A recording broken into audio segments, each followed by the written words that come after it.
Presidente, colegas parlamentares, nós do PCdoB, junto com os demais partidos de oposição, estamos em obstrução, sim, e não aceitamos votar nada no plenário desta casa enquanto não for pautada a medida provisória número 1000, aquela que o governo Bolsonaro cortou pela metade o auxílio emergencial. Então, só repetindo para ficar bem claro, nós não viemos para cá para dizer amém ao governo federal e a governo nenhum. Nós estamos aqui na nossa posição de defensores dos direitos da sociedade brasileira. Nós votamos nesta casa uma lei que garante um auxílio emergencial de R$600, dado o momento difícil que passa o povo brasileiro por conta da pandemia.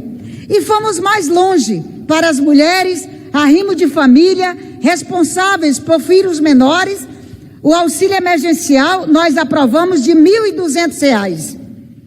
E provamos e mostramos que se o governo Bolsonaro quisesse, poderia manter este valor até o dia 31 de dezembro, enquanto durar o decreto de pandemia.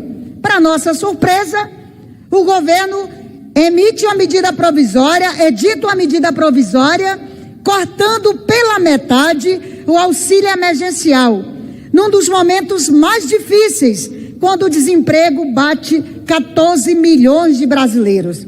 Então nós não podemos aceitar isso, reafirmando que nada votaremos nesta casa enquanto não for lida, debatida e votada a medida provisória número 1000, que o governo Bolsonaro cortou pela metade o auxílio emergencial, e que nós da oposição queremos manter os R$600 até o final de dezembro.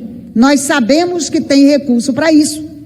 Já tem gente do governo aí, talvez Bolsonaro esteja mandando seus parlamentares ensaiarem a possibilidade de prorrogação do decreto de calamidade. Para quê? Se eles se recusam, inclusive, a pagar o auxílio emergencial no valor de R$600 enquanto durar o decreto de calamidade. E esse governo, em nenhum momento, foi solidário às famílias, às famílias que perderam entes queridos. Já foram mais de 150 mil vidas de brasileiros ceifadas durante a pandemia.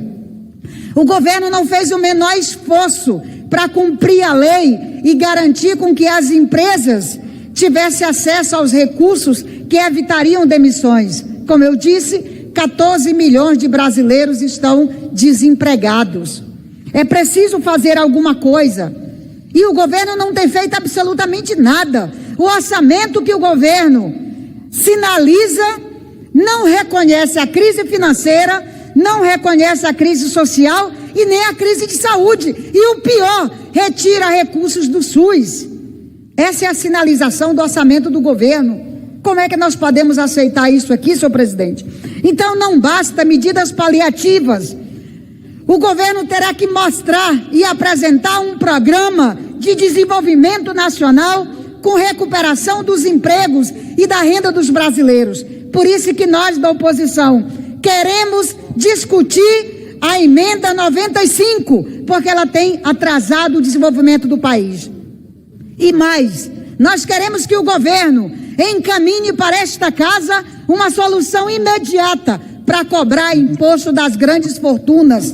Não é possível que os ricos continuem mais ricos, inclusive durante a pandemia. Ficou mostrado, e a imprensa toda divulgou, que no período da pandemia os milionários ficaram mais milionários.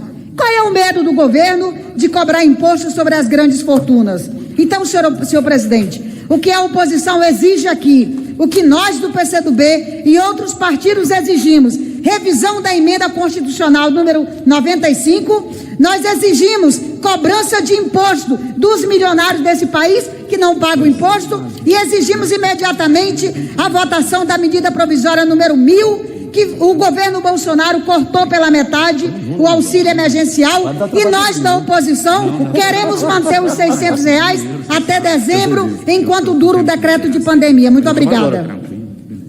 Senhor presidente, eu tenho aqui o líder André Janones, que vai fazer uso da palavra no plenário. Deputado, nada da esquerda. Tempo de liderança. Boa tarde, senhor presidente. Boa tarde, colegas deputados e deputadas. Bom, hoje minha fala não vai ser direcionada aos colegas, mas direcionada principalmente a quem está em casa nos assistindo, ao povo brasileiro que está ali grudado, né, na tela do celular, do computador, da televisão, ansioso para saber se o auxílio emergencial vai ficar no valor de 600 ou no valor de R$300. Eu cheguei aqui até essa casa com quase 180 mil votos pelo estado de Minas Gerais, mas confesso que boa parte dos brasileiros me conheceram esse ano através da luta pelo auxílio, uma luta que começou muito antes da MP número 1000, né, a MP que reduziu o auxílio de 600 para R$300 ser assinada, uma luta que começou lá no mês de março, né, desde quando éramos, quem está em casa sabe disso, somente vocês e eu, mais ninguém, mas graças a Deus essa luta tem cada vez conseguido mais apoiadores e ela está crescendo por todo o nosso país, mas eu preciso aqui deixar um pedido de desculpas e também fazer um comunicado a esse povo brasileiro que está nos assistindo. O pedido de desculpas vem não em meu nome, pois graças a Deus eu tenho a consciência de estar fazendo, como deputado federal, o meu melhor, né? Estou dando o meu melhor ao povo brasileiro quando ele mais necessita, mas um pedido de desculpas em nome dessa casa, por vocês estarem passando por tudo isso que vocês estão passando em um momento em que vocês deveriam estar se preocupando somente em lavar a mão com álcool gel, utilizar a máscara, enfim, e não se contaminarem com o novo coronavírus. Vocês, além dessa preocupação, têm que se preocupar também em como colocar comida na mesa, em como pagar a conta, em como sobreviver a essa pandemia. E o comunicado, o aviso que eu quero deixar a todos vocês é que, em não sendo pautada no dia de hoje essa MP, e ao que tudo indica não será, já que a ordem do dia já foi encerrada, muito dificilmente a gente vai ter essa matéria votada a tempo de atender aos anseios da nossa população, de atender aos anseios do povo brasileiro. Nós, quando tomamos posse como deputados federais, nós fizemos um juramento, né, uma promessa de seguir a Constituição Federal, de levar dignidade ao nosso povo. Esse é o momento da gente mostrar de que lado a gente está. Esse final de semana eu estive em minha cidade natal, Ituiutaba, lá no Triângulo Mineiro, e eu pude estar frente a frente com esse povo que está sendo beneficiado pelo auxílio emergencial. E a gente fala muito em povo, povo, povo. Quero lembrar essa casa o que é povo, né? Povo é quem tem que acordar às 4 horas da manhã para pegar um transporte público e chegar até o seu trabalho. Povo é aquela turma que a maioria da classe política só lembra de 2 em 2 anos na hora de pedir voto. Brasília, infelizmente, cria aqui uma bolha, né, onde a gente se afasta muitas das vezes da realidade desse povo que a gente lembra, que a maioria lembra aí a cada 2 anos na hora de pedir o voto. Que a gente possa não se esquecer dessas pessoas e que essas pessoas que estão nos assistindo, que o povo brasileiro, caso essa casa vire as costas a eles, que eles saibam dar a resposta, que eles saibam responder à altura. Da minha parte, eu faço o compromisso com vocês de que a nossa luta vai sair de Brasília, ela vai tomar todo o Brasil. O meu mandato vai continuar sendo instrumento de vocês, instrumento de luta, instrumento para que vocês tenham dignidade nesse momento, que é o momento que o nosso povo mais precisa. Já reza a Constituição Federal que todo o poder emana do povo. Então é vocês que estão em casa nos assistindo, é vocês que pagam tudo isso daqui, é vocês que mandam em tudo isso daqui e é vocês que têm que fazer valer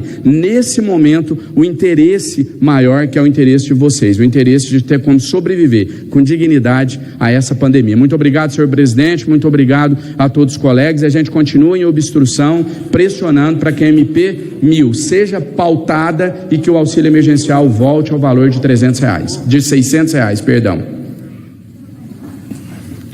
Deputado, tá registrado R$300 aí, viu? mas todos conhecem a sua defesa, está fazendo um belo trabalho nas redes sociais. O sistema democrático nos permite isso, né? Senhoras deputadas, senhores deputados, quero aproveitar esse tempo de liderança para comunicar que nós seguimos em obstrução, enquanto não se pautar a medida provisória 1000, que foi aquela que o Bolsonaro derrubou os R$600 do auxílio emergencial para R$300, enquanto não se pautar a medida provisória, nós seguiremos em obstrução, porque não há nada mais importante nesse momento no país do que corrigir essa injustiça, porque isso na prática significa fome para as famílias brasileiras, significa não conseguir colocar comida na mesa, não conseguir pagar as contas, num contexto em que também, infelizmente, não há perspectiva de recuperação econômica, justamente por uma escolha política que vem sendo implementada no Brasil há muitos anos, que é o regime de ajuste fiscal, ou seja, do Estado abrir mão do seu papel enquanto investidor, gerador de empregos, apostando em áreas estratégicas, que deveria ser o papel do Estado, né, do governo Bolsonaro, de qualquer governo, na verdade, à frente da presidência da República, pensar no papel do Estado como um setor absolutamente necessário e estratégico para a geração de rendas, geração de emprego e crescimento econômico. Mas o que a gente vê o Bolsonaro fazendo é seguindo essa cartilha neoliberal absurda, que tem feito com que o país não saia da situação de crise e tem feito a população mais pobre, o povo trabalhador, pagar a conta aí numa situação de muita dificuldade. E a medida provisória número 1000 foi uma atrocidade num contexto em que, inclusive, foi aprovado na Câmara, né, o orçamento de guerra, ou seja, a possibilidade de investimentos e passar por cima dessa lógica do teto até o final do ano, mas por pura crueldade para seguir a cartilha, né, do mercado, o governo Bolsonaro, infelizmente, opta por sacrificar boa parte do povo brasileiro. Por isso, essa medida necessária de toda a oposição, e nós do PSOL estamos aqui também cumprindo com o nosso papel em defesa do povo brasileiro. E isso acontece também num contexto em que estoura o escândalo de corrupção, né, envolvendo o governo Bolsonaro. Aquela cena jocosa e constrangedora do senador Chico Rodrigues, claro, envolve o mandato do senador Chico Rodrigues, mas não dá para disfarçar, ele é vice-líder do governo Bolsonaro, só não é mais porque estourou a cena, se repercutiram o Brasil afora, e por uma medida de tentar salvar a pele do governo, de não se envolver na repercussão negativa, acabou saindo desse papel. Mas nós sabemos, vice-líder do governo Bolsonaro, e não surpreende, na verdade, né? Porque a gente acompanhou o que foi os escândalos das rachadinhas dentro dos gabinetes de toda a família bolsonarista, que até então não teve ainda uma solução, uma justiça para o povo brasileiro compreender exatamente e punir, enfim, os familiares do Bolsonaro, que faz esse esquema com dinheiro público, com funcionários fantasmas, enfim, é isso, vira as costas para o povo enquanto segue nesses seus escândalos e esquemas de corrupção.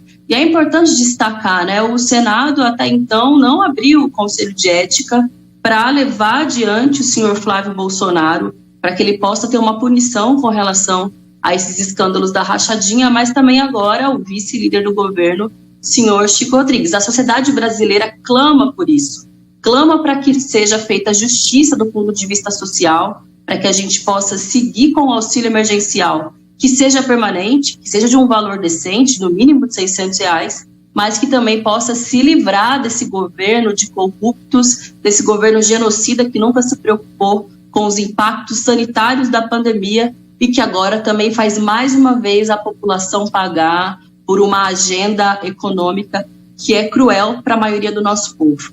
Obrigada, presidente. Obrigado, deputada. Convido a deputada Jandira Fegali para fazer uso da palavra.